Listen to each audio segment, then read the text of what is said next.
This is my favorite part of this presentation because this is kind of like the core teaching that I've been sharing with clients and students, and that is regulation. So integrative experiencing.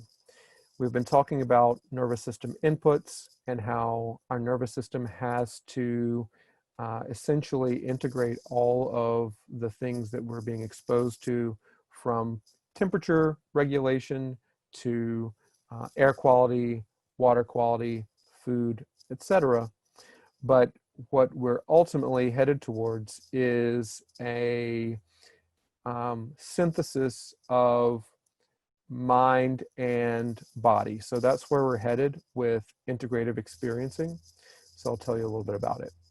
Kind of the big picture is living your life as a meditation. So we live in this, some people would call it a psycho-cybernetic loop. What I would just say is a cycle of thinking that most of us are caught up in every single day for our entire life, and really might not ever get off the hamster wheel, so to speak. And that is, we have thoughts that drive our beliefs. Those beliefs affect how we feel, and how we feel determines the actions that we take, and consequently the results that we get. And then those results create a feedback loop. Now, it's debatable, what comes first. Does the belief come first? Does the thought come first? Does the emotion come first? I think it varies with each circumstance. So for example, there are some things that we probably experience in our life that, for example, let's say that you have a traumatic experience with a dog as a child, right? You get bitten by a dog, or just simply startled by a dog. And so you have an emotional experience, right? Which is the experience of fear. And then you may have a thought about that experience, which is dogs are dangerous, or that dog is dangerous, and then that might lead into a belief, which is all dogs are dangerous, right? So it doesn't matter whether the thought comes first, or the belief comes first, or the emotion. These are relatively interchangeable. The reason why they matter, however, is they do feed off one another, and the most significant portion is they affect the actions that we take, right? So if we had this traumatic experience with a dog as a child, we consequently begin to think that that dog was dangerous. Now we believe that all dogs are dangerous, and the actions that we then take is that we avoid dogs, even the most friendly and kind of harmless dogs. We avoid them and actually have an inordinate fear of them. And the consequence is, right, we reinforce that belief. So we avoid dogs because we have concluded that they're dangerous.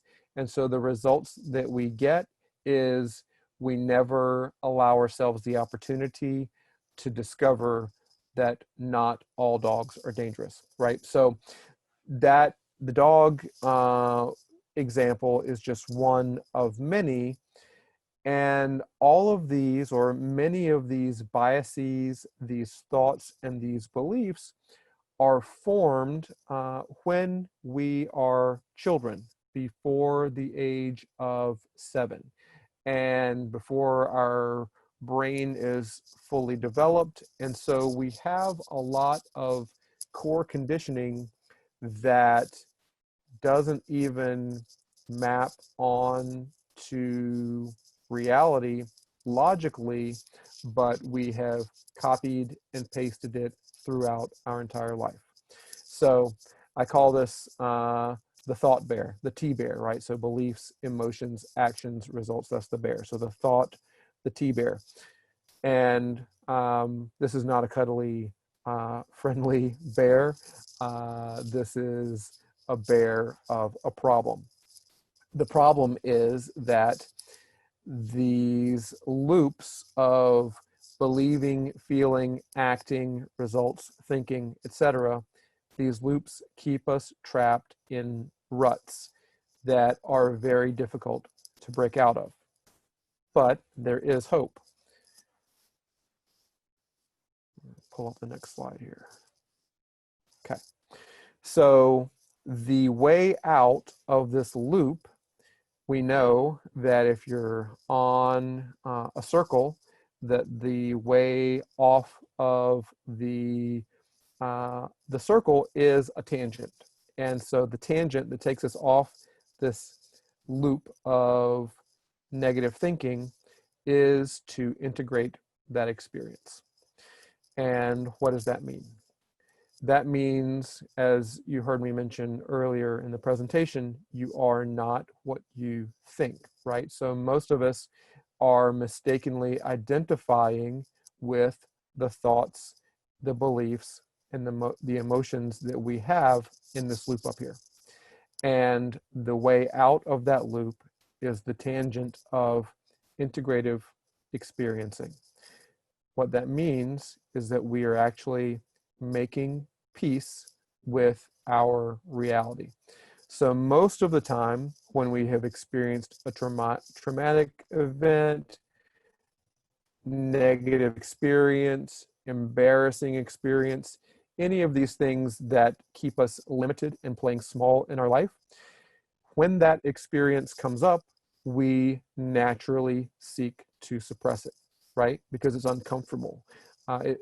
By nature, if it's embarrassing, if it's painful, if it's traumatic, no one is seeking to dive into that experience.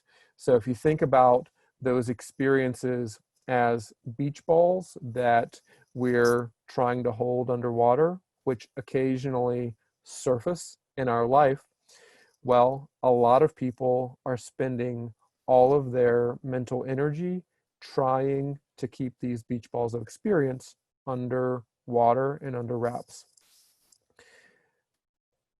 And consequently, they continue to hold power over you, right? Because you're trying to suppress them.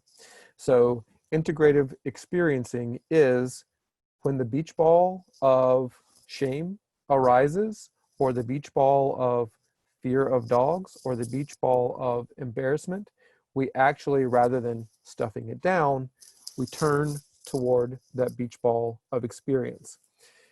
So we are acknowledging the experience that we have. So that's step one.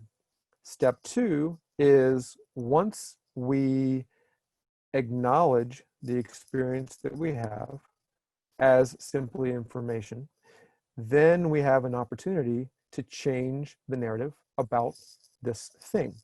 So that's where we make a new decision.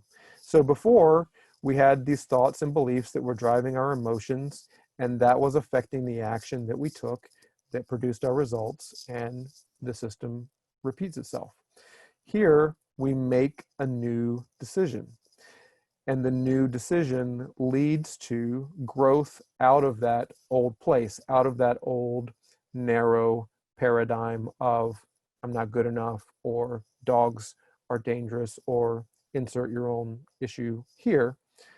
So we make a new decision that provides us with growth, which gives us new beliefs, which make us feel better. So the cycle can repeat, but in a beneficial way. And notice where this cycle lives, right?